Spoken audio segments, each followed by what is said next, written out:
বেশি খাইলে কি বলেছেন, যেটা বিবেকের ক্ষতি হয় তার কম হারাম যদি হয়, 2 লিটার 7 আপ খেলে তো বিবেকের ক্ষতি হয় না। 7 আপকে তো আমরা হারাম বলিনি।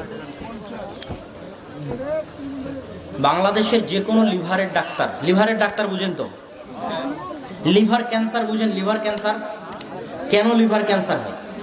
ফ্যাটি লিভার থেকে লিভার ক্যান্সার হয়। লিভারে যখন চর্বি জমে তখন ওই চর্বি জমার কারণে লিভার কাজ করতে পারে না। আস্তে আস্তে যখন লিভার কাজ করা বন্ধ করে দেয় তখন লিভার ক্যান্সার হয়। যে কোনো লিভারের ডাক্তারকে জিজ্ঞেস করতে পারেন, লিভার ক্যান্সার হওয়ার সারা পৃথিবীতে 50% কারণ হচ্ছে 7 আপ, আরসি, পেপসি, কোকোকোলা খাওয়ার অভ্যাস। তো যদি আপনি আরসি, পেপসি, কোকোকোলা খান, লিভার ক্যান্সারের জন্য প্রস্তুত থাকুন। বাকি আল্লাহ আপনার সাথে কি করবেন সেটা জানি না, তবে আমরা হারাম বলিনি, কেননা সেভাবে অ্যালকোহল ইত্যাদির প্রমাণ আছে কিনা আল্লাহু আলাম।